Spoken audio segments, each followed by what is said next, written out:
Assalamualaikum warahmatullahi wabarakatuh. Kami dari kelompok 3 dengan materi model pembelajaran problem pusing. Baiklah, kami akan memperkenalkan diri kami.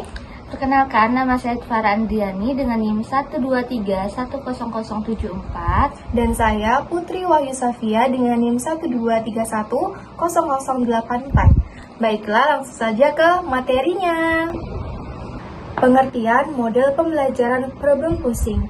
Nah, model pembelajaran ini merupakan model pembelajaran yang mewajibkan siswa untuk belajar melalui pengajuan soal dan juga mengerjakan soal secara mandiri tanpa bantuan guru. Nah, maksudnya adalah siswa ini diajak untuk membuat pertanyaan dari materi yang sedang dipelajari. Jadi bukan hanya guru yang terus bertanya kepada mereka. Jadi siswa ini juga harus memikirkan pertanyaan dan juga mereka harus dapat menjawab pertanyaan itu sendiri. Nah, ada beberapa cara yang dapat guru lakukan supaya siswanya ini berani untuk bertanya. Yang pertama adalah mulai dari pertanyaan sederhana.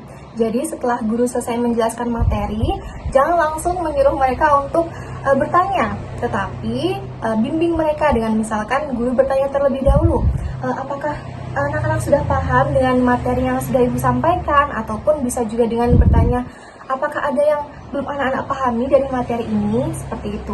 Lalu yang kedua adalah memberikan contoh pertanyaan terlebih dahulu. Jadi terkadang siswa itu bingung bukan karena tidak bisa berpikir secara kritis, tetapi karena mereka tidak tahu contoh pertanyaan seperti apa yang dimaksud. Jadi guru bisa memberikan contoh, misalkan, mengapa ya kita harus menghargai budaya daerah lain? Ataupun apa ya akibatnya jika kita tidak menghargai ataupun menghormati perbedaan. Nah, semisal materinya adalah mengenai kebudayaan ya, jadi bisa bertanya seperti itu. Yang ketiga yaitu bisa menggunakan gambar, video, ataupun cerita singkat. Jadi alat bantu seperti itu bisa membuat siswa itu menjadi tertarik dan juga bisa memunculkan rasa ingin tahu mereka. Nah, yang keempat itu juga bisa menggunakan template pertanyaan. Jadi guru bisa menuliskan template pertanyaan itu di depan kelas, yaitu di papan tulis. Jadi bisa misalkan guru menulis yang pertama adalah mengapa titik. Lalu yang kedua, bagaimana jika titik. Lalu juga bisa yang ketiga, apa yang terjadi jika titik.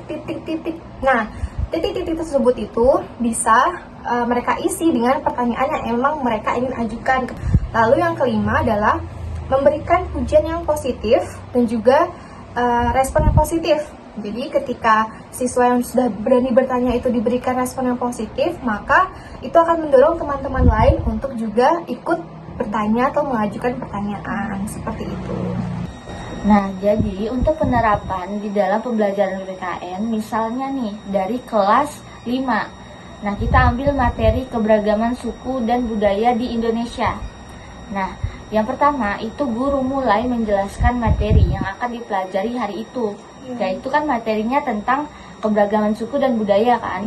Nah, guru itu bisa menggunakan alat bantu belajar berupa gambar, video, atau juga barang-barang yang nyata atau benda-benda yang nyata seperti pakaian-pakaian adat atau alat-alat musik daerah. Lalu yang kedua, guru akan memberikan latihan soal secukupnya.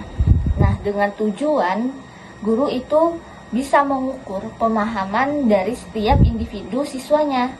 Misalnya dengan memberikan soal pilihan ganda atau soal isian singkat tentang keberagaman suku dan budaya yang ada di Indonesia gitu. Lalu yang ketiga, guru akan membagi siswa ke dalam beberapa kelompok kecil. Nah, di situ siswa akan diminta untuk membuat soal yang menantang dan juga mereka harus bisa menyelesaikan soal yang mereka buat. Mereka harus menemukan jawaban dari pertanyaan yang telah mereka buat itu. Lalu mereka akan berdiskusi dan menentukan jawabannya. Nah, contohnya seperti soal bagaimana cara menjaga persatuan jika kita hidup di lingkungan dengan banyak suku yang berbeda. Nah, dari pertanyaan ini kan mereka akan berdiskusi bagaimana sih cara menjaga persatuan ini gitu di dalam perbedaan antara banyaknya suku di Indonesia ini. Yang keempat, di pertemuan berikutnya, siswa akan menyajikan soal temuan mereka di depan kelas, yang artinya mereka harus bisa mempresentasikan hasil dari diskusi mereka tuh di depan kelas. Nah, contoh, kelompok A maju dan membacakan soal mereka, lalu menjelaskan jawabannya, dan teman-teman yang lain bisa memberikan pendapat dan menanggapi. Lalu yang kelima itu guru memberikan tugas rumah secara individu. Jadi guru memberi tugas rumah untuk dikerjakan sendiri secara mandiri. Tujuannya untuk melihat apakah siswa sudah benar-benar memahami materi tersebut. Kelebihannya yang pertama itu dapat mendidik anak supaya bisa berpikir kritis.